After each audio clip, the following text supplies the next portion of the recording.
start, man. Nobody calls Han Solo a bitch. Bring him on. I prefer a straight fight to all this sneaking around. I don't know where you get your delusions, laser brain. Oh, come on, bro. It's the wars. So you know those grabby tools that they advertise for seniors and the like? That's what I feel like we're working with right now. This is The Wars and More. I'm Joe, and of course with me is my good buddy Doug. Hey Doug, how you doing this week? Doing pretty good, Joe. How you doing? Not bad, not bad. So what you're saying is this show's going to be a reach. It's all a reach right now. Right. It's all a reach right now. Like I shouldn't say that entirely. 2 shows came out this week. Yes. So, well, we got material to go through. Yeah. But it just showed up and it's a lot of material. Yeah. One of them's been out for a couple weeks, but we just haven't dove into it yet. The other one just came out. Yes. Oh, I was just going to roll with it. Yeah. I know. But I just found out about it. So for the sake of accuracy. It's new to me. Yeah. But one came out right as we were about to do this. Yes, exactly. Yeah. And that one's Light and Magic. We've talked about it. We knew it was coming. Right. This week, it's brand new. Yes. So I've watched a little bit of it. Haven't gotten far. Right. Me neither. I think you and I are going to have to figure out how we're going to break all this down. Because I think there's definitely some notable things in it that I've seen so far. And, it's probably not going to be like a play-by-play, episode for episode type of thing. But I think if we can get a couple under our belt or something like that, and then, hit the highlights and, bring it to the people, that would be good. Bring it to the people. Well, for those who don't have the time to, waste all their time on Star Wars like we do. Right. I will say, automatically watching Light and Magic, it's like watching bonus features, right? Oh, absolutely. Yes. Automatically, that's how it felt. But of historical significance, you know what I'm saying? Oh yeah. I mean, ILM is, they lay it out in the beginning. Right. They're it. Oh yeah. You want to make shit look really cool? You go to ILM. That's right. And they kind of got the reputation to back it up. Yeah, So, absolutely. It's the truth. I was watching the intro and I gotta say, I didn't realize they had that involvement, or if they're just using things to say, oh yeah, this was the time. You mean all the films that they show clips of? Yeah.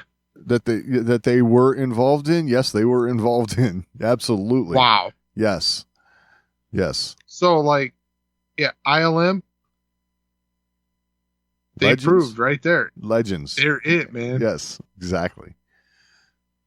Yeah, for sure. I mean, they were showing some King Kong stuff, and I'm like, well, okay. no way. The King Kong stuff? Which King Kong stuff you talking about? The old stuff? That wasn't them. That's what inspired them.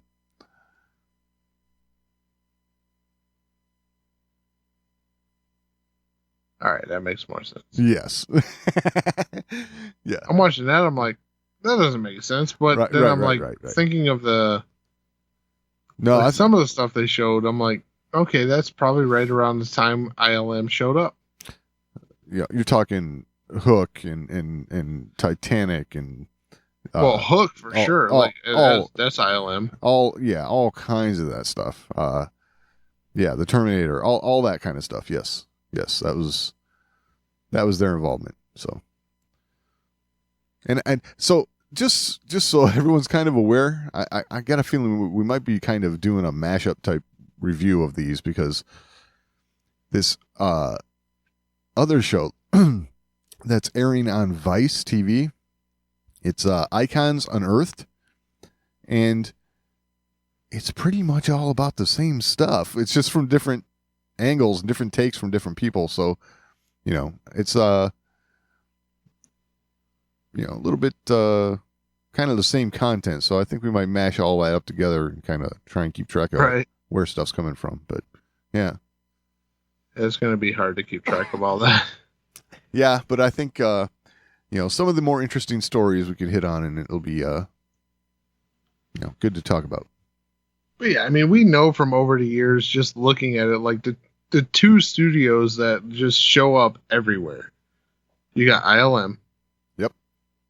And Skywalker Sound. Yep.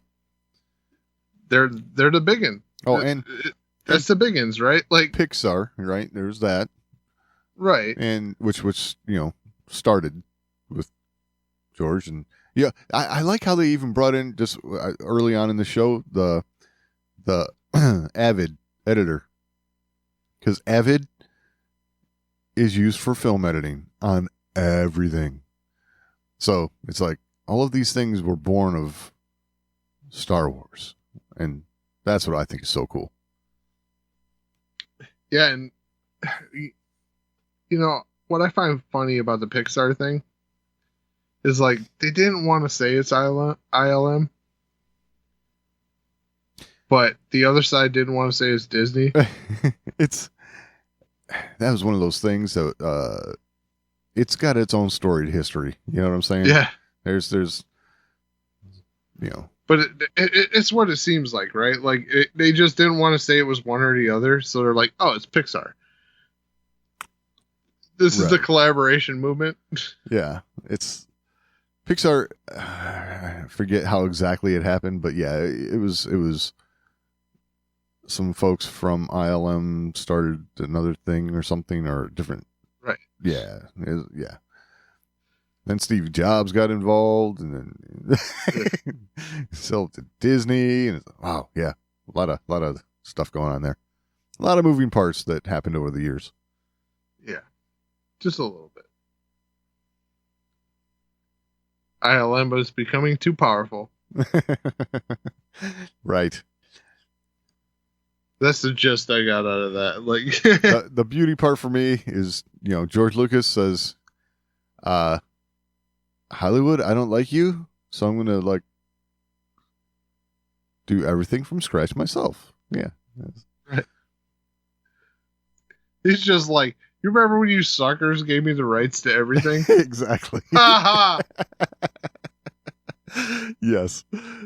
And now he's sitting there. That's what that was. Now he's sitting there eating a cheeseburger going, yep, I just paid $4,000 for this cheeseburger.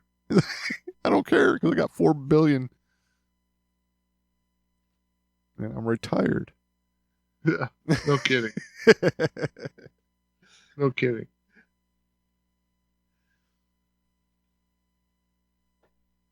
So yeah, I would say probably next week after, something like that. Right. We'll have a much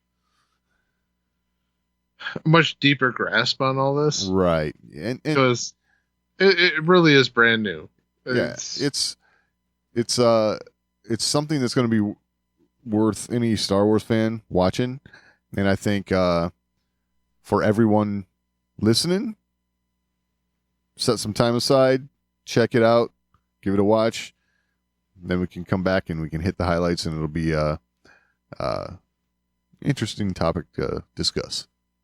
Oh, absolutely! Like I said, with the 40 minutes I think I've watched so far. Right. It's, yeah. You want to watch this. Yeah. You really do. I hope they keep up the momentum. Oh, yeah. Me too. And by that, I mean, the first 40 minutes, it's really a recap. It's like this is everything we've done. Right.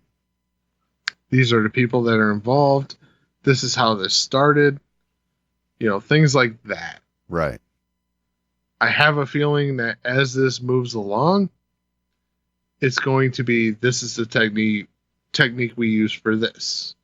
This was our inspiration for this. Oh, I have a feeling this is going to take us right through into the volume and all that kind of stuff too. This is going to, yeah. This is how the small monster became the beast, right? Like, yep.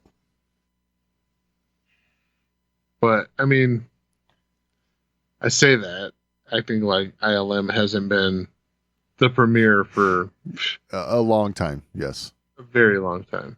Yeah. Like I said, it's the big two, right? Like, look at Skywalker Sound. Watch a movie now and sit through the credits and tell me you don't see Skywalker Sound. It's ridiculous. And it's the same for ILM. You're going to see it. Yep. Whether it's a small credit or a big credit. They're probably there. Oh, yeah. Totally. All right. Diego Luna. Yeah. Andor's coming. Andor's coming. It's coming. So clearly, some of the magazines and online magazines and stuff are going to be, getting their interviews in and stuff. So let's see. He was talking. This was with Den of Geek. Okay. It talks about like the kind of the reverse procedure of evolving a character, right? We start with the character's end, then we got to go backwards, right? So, it says, for me, Rogue One is the beginning of something. He goes, I'm so happy to be able to dig in deeper. He goes, we know where this character ends, but how complicated can we make it for him to get there? And that's where creativity comes in, because it's never the way you approach a story. It's like a different part of your brain that has to connect. And goes on, it's exciting to have that opportunity in storytelling of going backward and not forward. Going forward is easy. As an actor, this is what you're always asked to do. So that kind of makes sense. It's got to feel like doing something different for an actor, right? I get that. Totally. Let's see.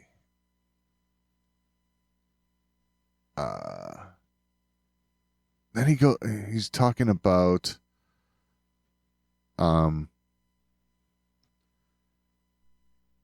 how knowing that this character was going to end in Rogue One, that he went into Rogue One kind of building his own backstory for the character, right? So he says, all this story just happened in my mind.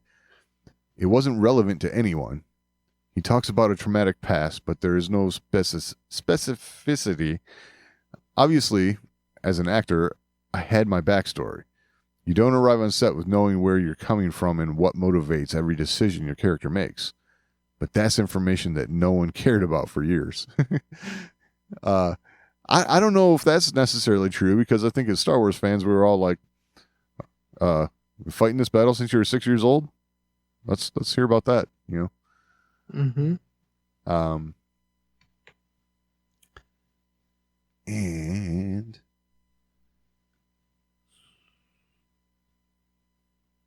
so, there's something else that I wanted to. What's that?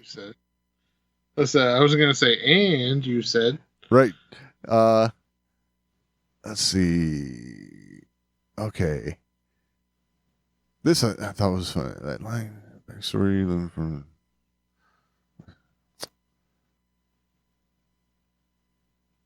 Okay. I think I might be getting my other story mixed up in my head. Anyway, that's pretty much what he had to say there. So he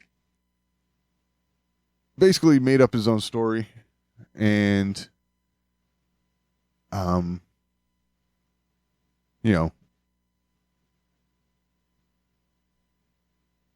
That's kind of here's what I was wanting. Sorry.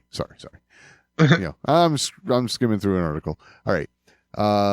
Fleshing out the characters' history with Gilroy and the writing team for Andor was like when you dream something and then suddenly you're talking about that dream with others. I was asked so many times, what were you thinking when you said this? What was your backstory in this moment? So there he has the writers asking him what his story was that he made up going into Rogue One to kind of. So this is where I'm wondering, okay, are they asking to kind of like, get an idea of how he was approaching this character and stuff, or are they, hey, I got no ideas. You got an idea? That's sometimes you just gotta wonder. Well, I would venture to think that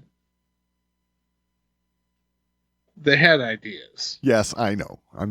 But they wanted to utilize his experience. Right. You've done this. You've played this character. What got him to this point? Right. In your mind. Like, at least feeding off of it. Yeah, totally. So they would probably shape what they're working on around actor who has played a character. Yeah. Makes sense. It makes sense from that point of view. And it is the most logical. The cynic part of me is always wondering, it's like, okay. Do they know what they're doing? Do they really know what they're doing? Because, there's been plenty of times, and we'll talk about one of those later, that, they've kind of like, we'll say dropped the ball or I don't know. I'm just not surprised anymore when things go awry. I'll say that. Right. But, as far as that goes, that's Cassian's coming. Oh, Cassian's definitely coming. Like, and it's weird hearing these stories because it's a show that like they've shown their previews and little snippet trailers. It's a show that seems like it's got it together. Oh yeah. You watch this and you're like, I don't know. It's funny because leading up to it, it's been one of the least talked about things in Star Wars. I really got a feeling that this is gonna be one of the like diamonds in the rough. Just I don't know. Like they're almost like they're underselling it because they know they got something really good. I feel like they're underselling it just because they haven't had tons of success with the like undercut, right? Right.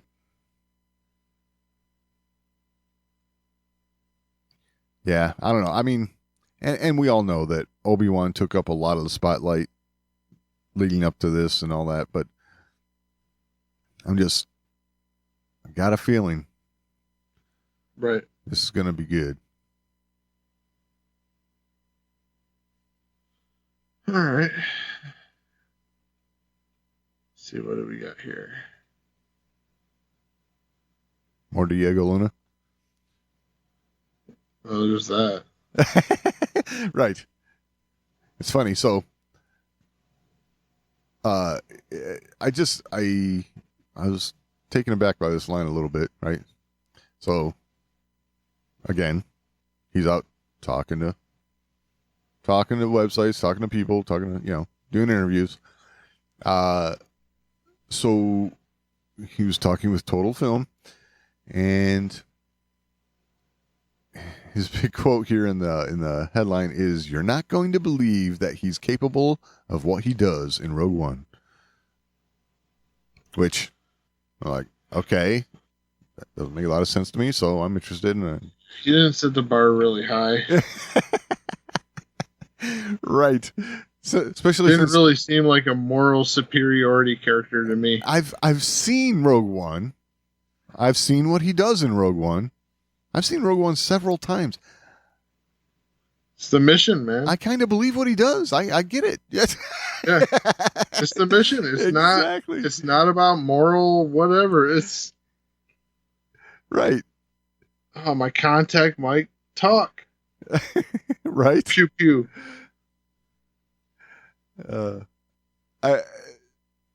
Yeah. So again, he kind of touches on some of the same points here, where he's talks about his backstory a little bit and all that. What he did going into Rogue One, and so that quote in context is, he says that talks about a wounded man.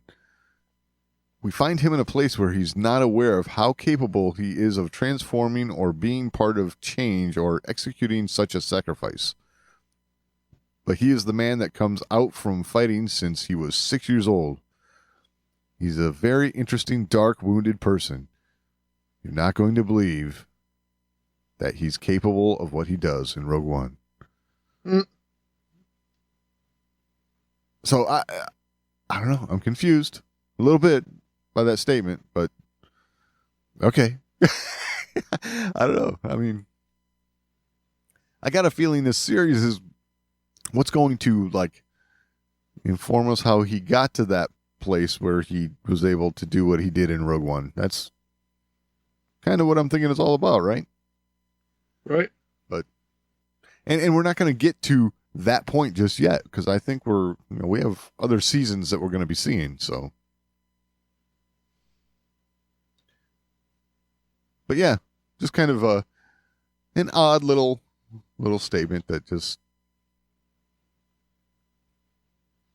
I mean,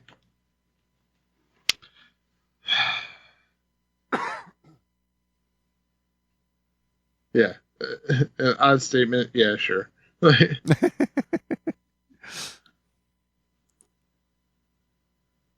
But yeah, I don't know. All right. Where to next? All right.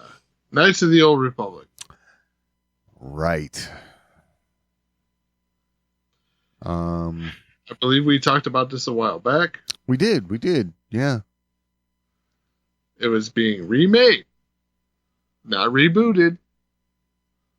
Remade. Hold on. I think I have let's see here. Is that it? Yes.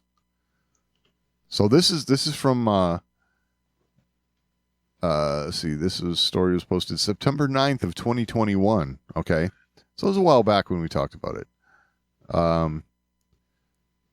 The word they use here claimed that the game would be a reimagining of the original experience. So this was which I believe what I said at the time was, that's dumb. I have to agree with you there. I mean, this is one of those Legends things, right? Like, where it got left to that. right. It was a legend. It got hints and allusions to. I don't think you can say they really told Revan's story, but Revan's story just got dispersed throughout a long period of time in Star Wars Legends. Yeah. And I have a feeling if they do a remake, they're going to try and condense that into something that's not going to fit. It's possible. And I guess I can say that from a little bit of an arrogant perspective, because it's not going to fit because you're screwing with everything that's been done before, but I guess everything that's been done before doesn't matter. Right. So I guess that's the thing you take away when they say reimagining, right? It's we're not going to tell this story again in a new and updated manner. We're reimagining this story. And then all of that might be moot when it comes down to it. But like, I guess my main point there is, here's the thing with Revan, right? Like, if you mess with this story, you really tip the balance for everything that happened in the Old Republic era in the Legends material. So if you want to harvest that and use that and, have something to fall back on, something like changing Revan's story, that would have a big impact. Sure. I think what you mean to say is it would make a lot of people mad. Well, I think that goes without saying in Star Wars anymore, right? Like, True. If you mess with anything, it's going to make a lot of people mad, whether it's most or, I would say, even a large percentage. That's yet to be seen. Right. Because some people are more open to the changes that have been happening. Like, let's use Thrawn as an example, right? Uh-huh. It's a character that's changed a bunch. And that change started in Rebels. Right. I feel like that change has been somewhat accepted and rolled with. Like, it just, like, okay, yeah, I can see that. I like it. I'll roll with it. It works for me. Well, yes. Most people, like, in felt the that current way. continuity, it made sense. Yes, and there's also factors that play into that. Whereas, the runner of Rebels, Dave Filoni, right? We know how we all feel about Dave Filoni. Right. And what did Dave Filoni do when he decided, I'm going to bring Thrawn into this? He calls up Timothy Zahn. Hey, Tim, give me your thoughts on Thrawn here. So how can you go wrong? I mean, there you have, when it comes to Thrawn, you have the guys in charge of it, that should be. So, right. That's fair. Right. But even with Timothy Zahn's input, they ended up with a very different character. They really did. Sure. Absolutely. Oh, there's no doubt. I mean, he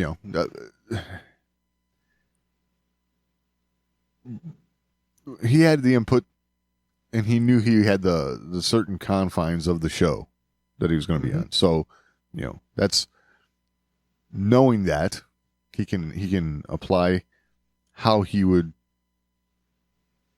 be in those confines. So, yeah, I mean, I don't know. I wasn't there, but it just all makes sense with those people involved. Whenever you have the creator of a character involved in how the character is going to interact in a certain situation, I think it's always helpful. Oh, for sure. Even if it's different. Right.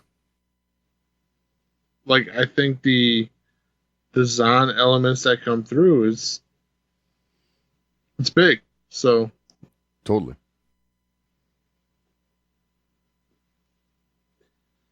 Yeah, but Revan,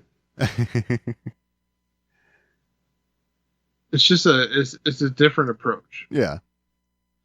Because while Thrawn had this deep story in Legends, right? Like, in not only is it a deep story in Legends, it's one of the first. Yes. It's one of those stories that really kicked off what became the expanded universe. So there's a little more sentimental value there with Thrawn.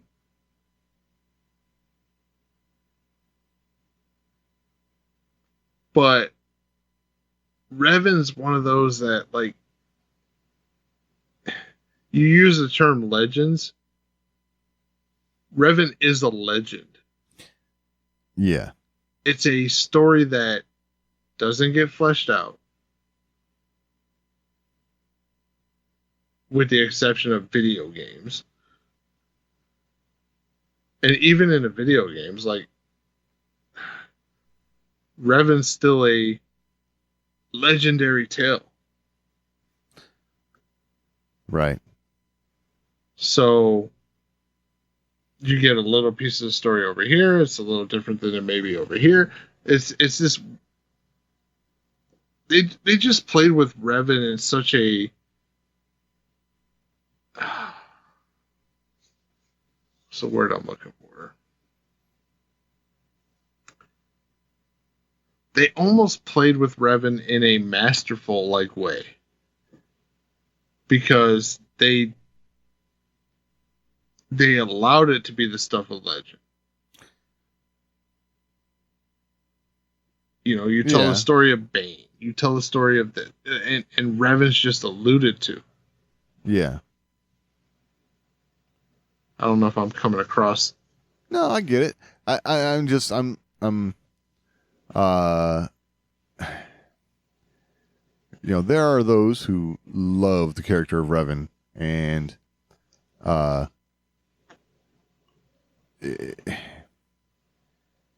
it's what's the word I'm looking for now? You got me doing this. Oh man, I totally brain farted. Like it's almost there's still more mystery to them, right? Yes. You know, and you know, that's part of the intrigue, right? It's the Boba Fett syndrome, right? You know, the character that had 37 seconds worth of screen time or whatever it is, and you know, everyone loved him, right? So yeah, I get that. I totally get it. It's well, with Revan it's a little different, right? Like, because you got this, like, you got a video game, yeah, that kind of like fleshes out this story, right? And then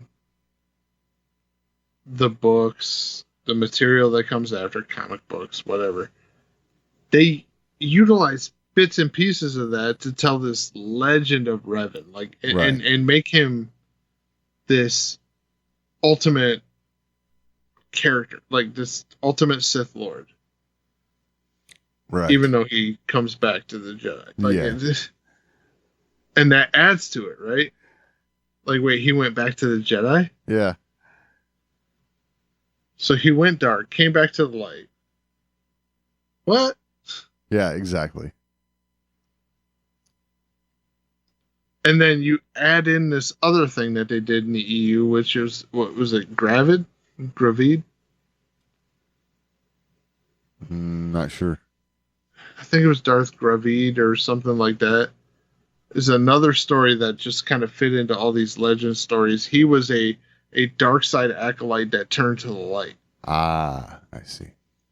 So you have Revan, who was light, turned dark, went back to light. Right. And then you got his story, and then you have Gravid, who's dark, tries to turn to the light, but can't because he's dark. Right. It's just, yeah.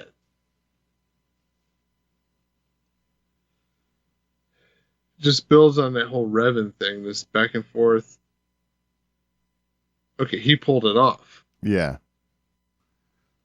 That was, you know, I did listen to the audiobook years ago, and that's kind of, you know, have, you know, the foggy memories of it, and it's, you know, those who are like super fans, don't yell at me.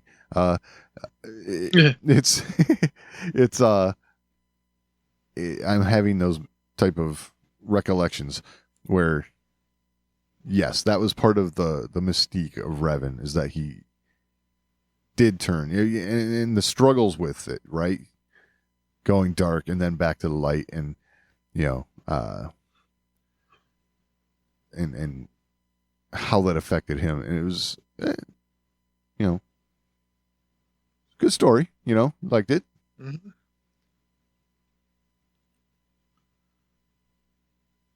So, yeah, I don't know. reimagining the story, I'm sure there's plenty of people who would be like, hey, the story's just fine the way it is. Yeah, leave it alone. Right. Because then you get to the whole Darth Bane trilogy, and Revan's one of the like vocal characters who leads Bane to the decision that 2's the best. Right. Like 2 Sith, that's the way to go. I got to kill everyone else. Right. Revan's one of those characters that leads him to that point. 2, that's the best, man. Like you don't need a bunch of like weaker Sith that can overthrow a powerful Sith just because they're numerous. Right.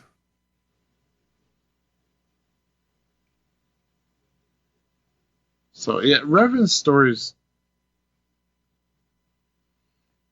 You can't. I don't think you can do much, right? Like I agree. I mean, you still got to tiptoe. yeah. I hate that. If only to leave it open for yourself. Yeah. I hate to use the words tiptoe because you want them making Star Wars. You don't want them walking on eggshells. I'm going to do it right, but it's kind of. But this is a character you don't walk on eggshells because you don't want to upset fandom. Don't do that. Right.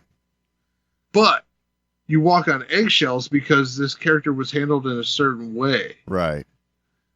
So just stay true Which to it. was a walking on eggshells kind of approach anyway.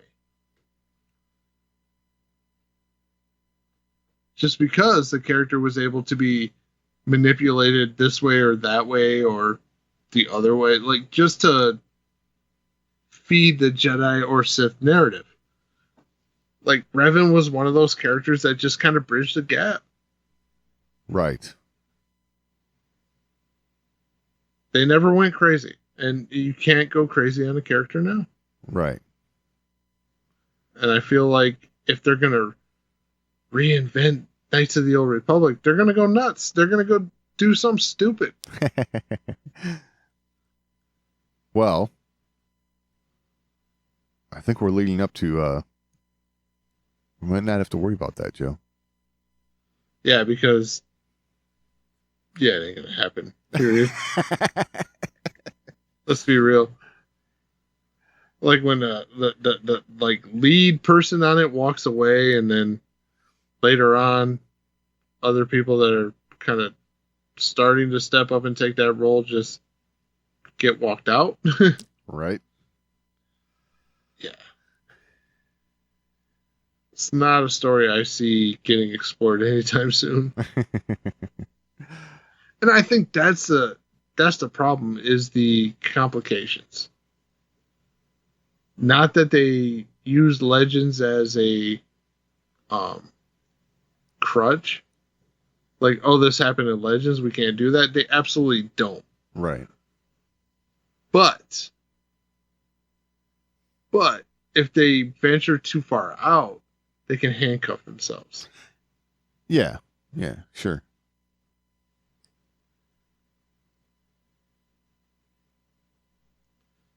And I don't feel like that's a character you want to handcuff yourself on.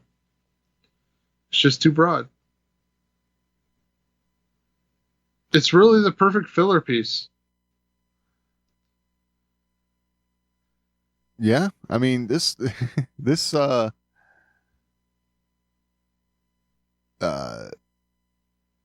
this character, KOTOR the game. I mean, it had its own fans, all of its own. You know what I'm saying? Right. Yeah, KOTOR fans are a different breed. Exactly. That's what I'm saying. So, I mean, for that alone, you got to get something like this right. Okay.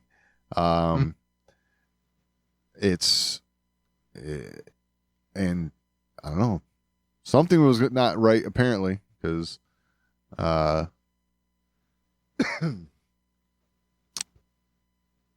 according to Bloomberg, it's not happening now. So is that what they said? well, I thought you said 24. Well, okay. Let's see. Bloomberg article. Hotly anticipated new Star Wars game is in serious trouble, according to people familiar with the project. Yeah, I know. Star Wars Knights of the Old Republic, a remake of the 2003 role-playing game, is delayed indefinitely as developers at Austin, Texas-based Aspire Media try to figure out what comes next. Aspire also abruptly fired the game's art director and design director this month. In a series of meetings throughout July, Aspire's two studio heads told employees that the project is on pause and that the company will look for new contracts and development opportunities, said the people, who were not authorized to speak publicly about the situation. Yeah. So, that sounds to me like it's not happening. Let's see here. On June 30th, Aspire finalized a demo of the game known as a vertical slice to show the production partners Lucasfilm and Sony. The developers were excited about it and felt like they were on track, according to a person familiar with the project, again. So they were shocked by what happened next. The following week, the company fired design director Brad Prince and art director Jason Miner. Neither responded to requests. So, yeah. Let's see here. Another point of contention may be the timeline. At the outset of development, Aspire told staff and partners it would release the game by the end of 2022.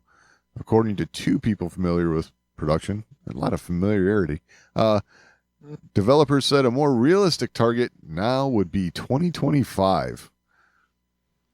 So, this is,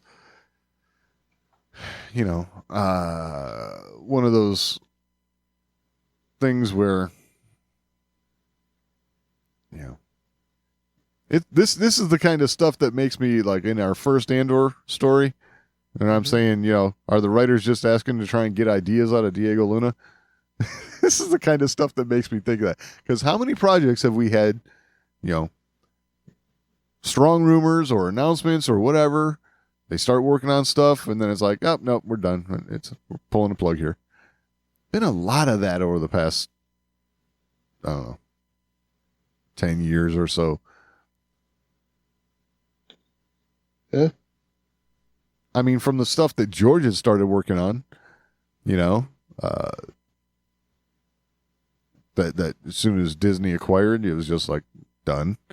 And to stuff projects that Disney started, Lucasfilm started under the Disney umbrella, and,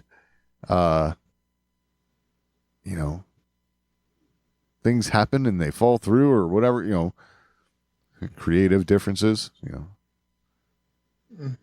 I don't know. I'm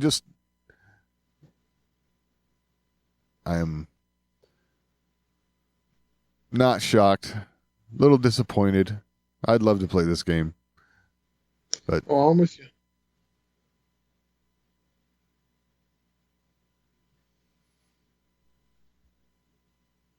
But who knows? Right. All right. Well, I think that's about it. Am I missing anything? No, I think we're about there. So, if you have anything to add, you can always email us, show@thewarsandmore.com. It's the best way to get a hold of us. We're also on social media. We're at The Wars and More on Twitter, facebook.com/thewarsandmore, at The Wars and More on Instagram. Find all that and all the ways to find the show over at thewarsandmore.com. Any final thoughts this week, Doug? No, I think we've about covered it. All right. We will talk next week.